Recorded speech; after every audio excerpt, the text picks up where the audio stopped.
ایسا نظام دیا جائے جس پر ہم عمل کر کے اپنی زندگی گزار سکیں۔ ان کی یہ بات سن کر اللہ تعالیٰ نے حضرت جبرائیل علیہ السلام کو پیغام دے کر بھیجا۔ انہوں نے حضرت موسیٰ کو پیغام دیا، آپ کوہ طور پر تشریف لے جائیں، وہاں آپ کو تورات عطا کی جائے گی، ایسی ہدایت بھری کتاب جس پر عمل کر کے آپ کی قوم دنیا و آخرت دونوں میں کامیاب ہو جائے گی۔ حضرت موسیٰ علیہ السلام اپنی قوم کو پیچھے چھوڑ کر کوہ طور کی طرف روانہ ہو گئے۔ اور دوستو، ادھر ایک اور راز کھلنے والا تھا۔ جب حضرت جبرائیل علیہ السلام زمین پر تشریف لائے تو سامری جادوگر، جو کہ پہلے ہی جبرائیل کو جانتا تھا، ان کے گھوڑے کے قدموں کے نشانات پر نظر رکھنے لگا۔ اسے معلوم تھا یہ کوئی معمولی مخلوق نہیں ہے، یہ اللہ کے بڑے عظیم فرشتے ہیں۔ سامری نے دیکھا کہ جہاں جہاں جبرائیل کے گھوڑے کا قدم پڑتا ہے وہ زمین فوراً سرسبز و شاداب ہو جاتی ہے۔ یہ منظر دیکھ کر سامری حیران و پریشان ہوا اور خبردار بھی۔ اس نے خاموشی سے وہ مٹی اٹھا لی جو جبرائیل کے گھوڑوں کے قدموں کو چھو چکی تھی۔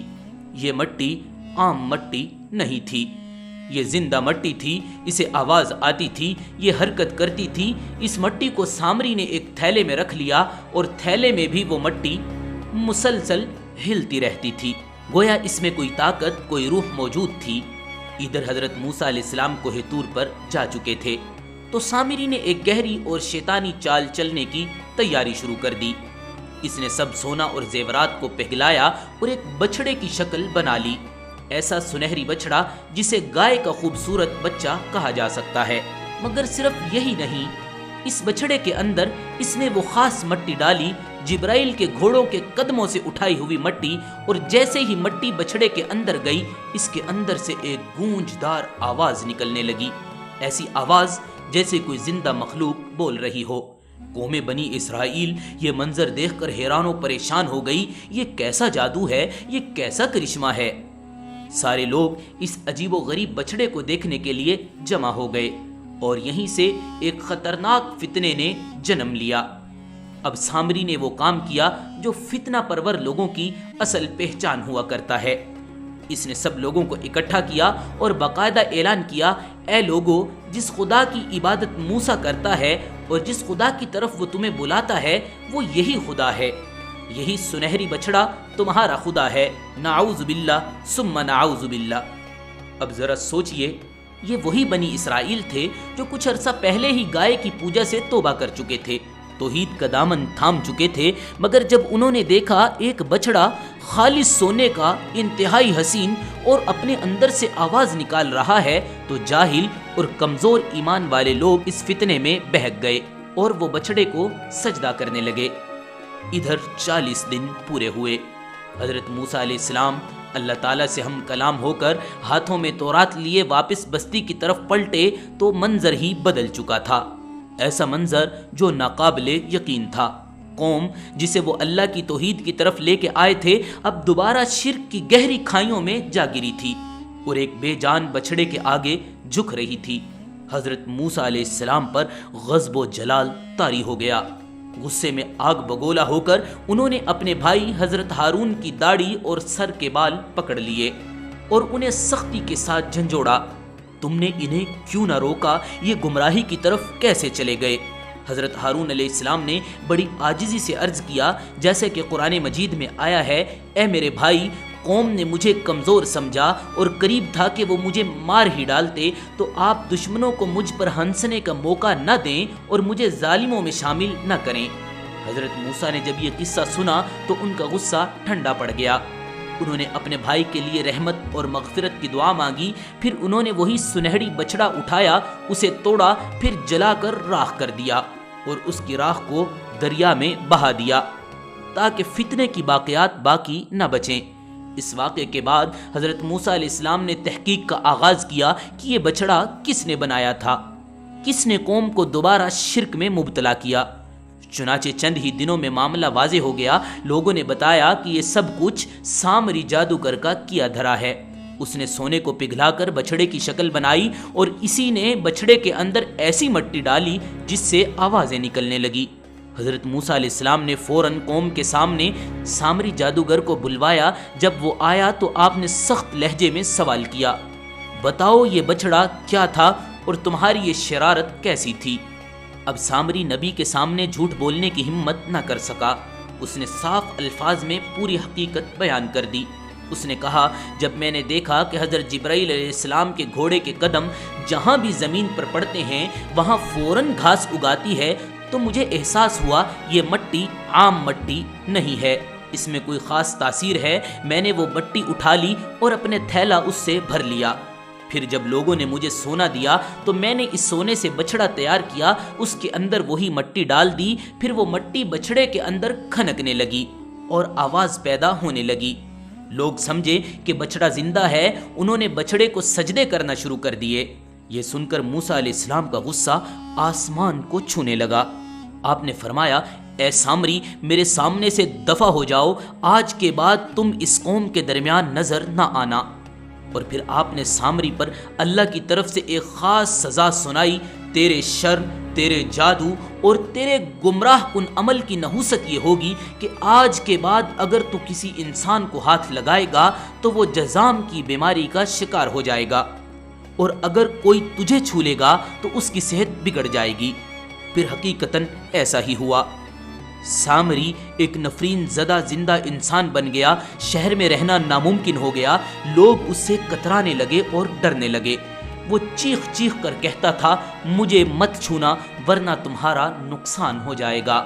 اور آخر کار وہ شخص جو لوگوں کو جادو سے قابو میں لاتا تھا، خود جنگلوں میں تنہا، لاوارث اور لعنت زدہ زندگی گزارنے پر مجبور ہوا۔ کسی نے اس کا جنازہ نہ پڑھا، کسی نے اسے یاد نہ کیا، اور وہ دنیا کے لیے نشان عبرت بن کر رخصت ہو گیا۔ تو دوستو، یہ سارا واقعہ ہمیں دو چیزوں کی تباہ کن نحوست کی یاد دلاتا ہے۔ پہلی چیز جادو ہے، جو نہ صرف خود گمراہ ہے بلکہ دوسروں کو بھی اندھیرے میں دھکیل دیتا ہے۔ یہ ایسا عمل ہے جس سے لوگ شرک میں پڑ جاتے ہیں، اللہ کی نگاہ سے گر جاتے ہیں اور جرم عظیم کی سزا کے مرتکب قرار پاتے ہیں۔ اور دوسری چیز، جب کوئی شخص ایسا گناہ کرتا ہے جس کی وجہ سے دوسرے بھی گناہ میں مبتلا ہو جائیں تو وہ صرف اپنی خطا کی سزا نہیں پاتا بلکہ دوسرے کے گناہوں کا بوجھ بھی اپنے سر لیتا ہے۔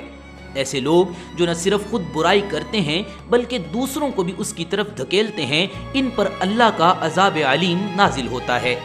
یہی سامری کا انجام تھا، عبرت کا نشان، ذلت کا استعارہ، سونے سے راکھ ہو جانے تک کا پورا سفر۔ پیارے دوستو، اس پوری ویڈیو میں آپ نے جانا کہ سامری کو حضرت جبرائیل نے اپنے ہاتھوں میں پالا۔ حضرت موسیٰ کی پرورش خود فرعون کے محل میں ہوئی تھی، مگر دیکھو تو کیسی عجیب بات ہے، فرعون کے گھر پلنے والا موسیٰ اللہ کا نبی بنا، کلیم اللہ بنا، اور جبرائیل کے زیر سایہ پلنے والا موسیٰ کافر، گمراہ اور فتنہ پرور سامری بنا۔ اس پر ایک عارف کا بڑا گہرا جملہ یاد آتا ہے، جب کسی شخص کی قسمت ہی میں سعادت نہ ہو تو چاہے اس کی پرورش فرشتے ہی کیوں نہ کریں، آخر کار وہ نامراد ٹھہرتا ہے۔ دیکھ لیجئے موسیٰ سامری، جسے جبرائیل جیسے جلیل القدر فرشتے نے پالا، مگر وہ ازلی بدبخت نکلا اور اسی بدبخت نے اسے کفر کی گہرائیوں میں دھکیل دیا۔ اور دوسری طرف حضرت موسیٰ علیہ السلام ایک بدترین کافر یعنی فرعون کے پالے گئے شخص تھے، لیکن وہ ازلی نیک بختی کی وجہ سے اللہ کے عظیم رسول بنے۔ تو اصل بات پرورش کی نہیں، اصل بات دل کی، نیت کی اور لکھی گئی تقدیر کی ہوا کرتی ہے۔ معزز خواتین و حضرات، آپ کو یہ جان کر حیرت ہوگی کہ آج بھی بعض ہندو جادوگر سامری جادوگر کو اپنا بھگوان مانتے ہیں۔ جی ہاں، وہی سامری جس نے حضرت موسیٰ علیہ السلام کی غیر موجودگی میں بنی اسرائیل کو شرک میں مبتلا کیا تھا۔ لیکن سوال یہ ہے، آخر ہندو بھگوان اسے کیوں مانتے ہیں؟ اس کی ایک بڑی وجہ گائے کا بولنے والا مجسمہ ہے جو سامری نے بنایا تھا۔ اس بچھڑے کے مجسمے نے آوازیں نکالی اور اس حیرت انگیز منظر کو دیکھ کر بہت سے لوگ یہ سمجھ بیٹھے یہ الہی معجزہ ہے۔ معاذ اللہ ثم معاذ اللہ۔ یاد رکھیے، یہ سامری کا ایک جادو تھا، ایک چال تھی جس نے لوگوں کی آنکھوں پر پردے ڈال دیے تھے۔ لیکن آج بھی کچھ قومیں اس جھوٹ کو سچ مان کر سامری کو الہی شخصیت تصور کرتی ہیں۔ گائے کی پوجا صرف آج کی بات نہیں بلکہ ہزاروں سال پرانی بدعت ہے۔ قدیم مصر میں بھی لوگ گائے اور بچھڑے کی عبادت کیا کرتے تھے۔ وہ ان جانوروں کو مقدس سمجھتے، ان کے سامنے جھکتے اور ان سے برکت اور مدد مانگتے تھے۔ آج کا ہندوستان بھی کچھ اسی سوچ کا وارث ہے۔ ہندو مذہب میں گائے کو گاؤ ماتا کہا جاتا ہے، یعنی ماں کے درجے پہ پائی جانے والی گائے۔ اور جب ہم ان کے گروؤں کی بات سنتے ہیں تو وہ کہتے ہیں ہماری وہ ماں جس نے ہمیں جنا صرف 2 سال دودھ پلاتی ہے، لیکن گائے ماتا ہمیں ساری زندگی دودھ پلاتی ہے۔ ہماری ماں ہم سے خدمت کا بدلہ مانگتی ہے، لیکن گائے کچھ نہیں مانگتی، صرف چارہ مانگتی ہے۔ اس لیے گاؤ ماتا ہماری اصلی ماں سے بھی افضل ہے۔ ناظرین، یہ کوئی عام آدمی نہیں کہہ رہا، بلکہ یہ الفاظ ایک بڑے ہندو گرو، ایک مذہبی پیشوا کے ہیں جن کو لاکھوں لوگ فالو کرتے ہیں۔ لیکن آئیے ذرا عقل و فہم کے دائرے میں آ کر سوچتے ہیں، کیا صرف اس بنیاد پر کسی مخلوق کو ماں جیسے مقدس ہستی سے تشبیہ دی جا سکتی ہے کہ وہ دودھ دیتی ہے؟ اگر دودھ دینا معیار ہے تو بھینس، بکری، اونٹنی، حتیٰ کہ بعض پرندے بھی دودھ دیتے ہیں۔ کیا ان کو بھی بھگوان بنا لینا چاہیے؟ نہیں ناظرین، یہ ایک عقلی غلطی ہی نہیں بلکہ ایک سنگین گمراہی بھی ہے۔ دودھ پلانا انسان کو فائدہ دیتا ہے، یہ سب چیزیں اللہ کی پیدا کردہ فطرت ہیں۔ اصل خالق اور رازق وہی ہے جو ان سب کو پیدا کرنے والا ہے۔ پیارے سامعین، اسلام ہمیں سکھاتا ہے نعمت کا شکر نعمت دینے والے کا ادا کیا جائے، نہ کہ خود نعمت کو پوجا جائے۔ گائے ہو یا سورج، درخت ہو یا پودے، یہ سب مخلوق ہیں اور مخلوق کبھی بھی خالق کی جگہ نہیں لے سکتی۔ تو ناظرین، آپ خود ہی انصاف کریں، کیا گائے واقعی اتنی مقدس ہے کہ اس کے آگے ہاتھ جوڑ دیے جائیں؟ کیا صرف اس لیے کہ وہ دودھ دیتی ہے اسے ماں کہا جائے؟ تو پھر سوال یہ بنتا ہے، بھینس جو گائے سے کئی گنا زیادہ دودھ دیتی ہے، اس کا مقام کیا ہوگا؟ کیا کسی نے اسے ماں کا درجہ دیا ہے؟ کیا کسی نے اس کے ذبح پر شور مچایا ہے؟ ہرگز نہیں، کیونکہ یہ منطق نہیں بلکہ ایک اندھی عقیدت اور پرانے شرک کا تسلسل ہے۔ دراصل ناظرین، جب انسان ایک چیز کو اپنا معبود مان لیتا ہے، چاہے وہ پتھر ہو، جانور ہو یا انسان، تو پھر عقل و دلیل اس کے سامنے ہیچ ہو جاتی ہیں۔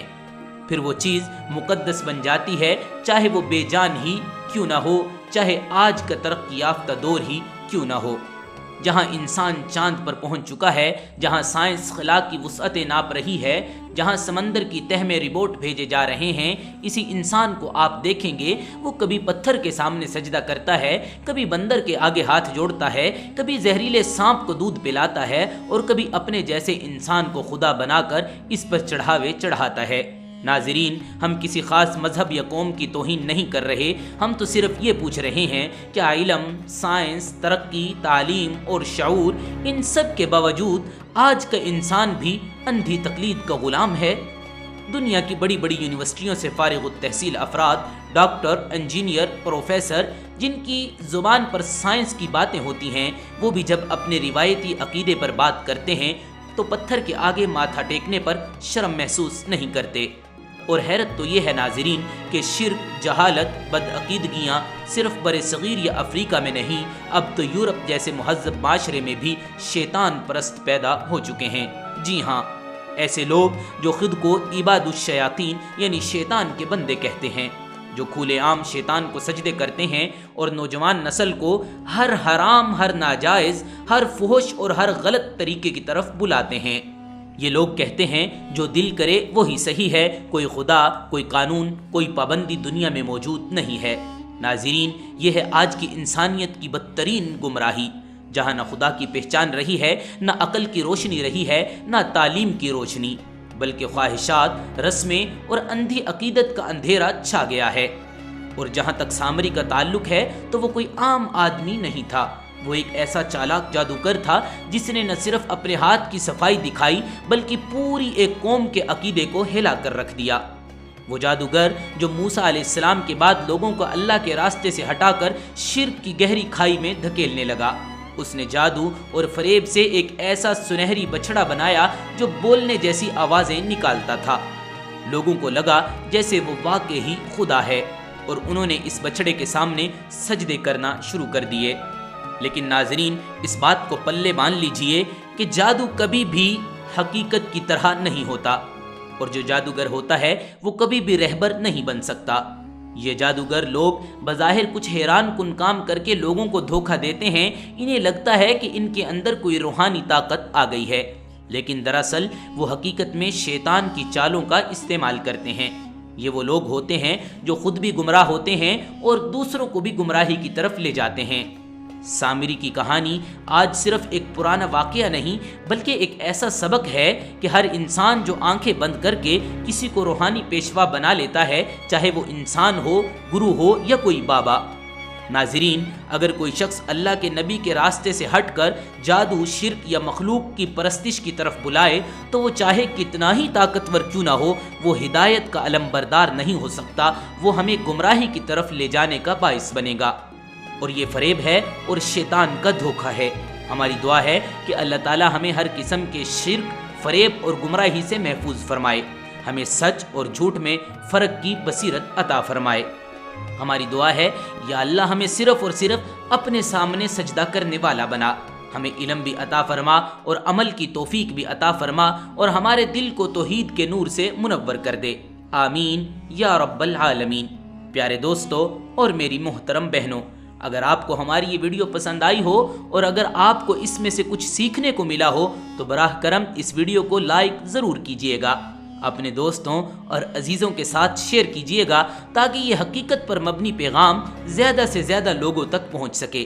اور اگر آپ چاہتے ہیں کہ آپ کو اسی طرح کی اور معلوماتی، ایمان افروز، ہدایت بھری ویڈیوز ملتی رہیں تو ہمارے چینل کو سبسکرائب ضرور کیجئے گا اور ساتھ میں بیل آئیکن بھی۔ اللہ نگہبان۔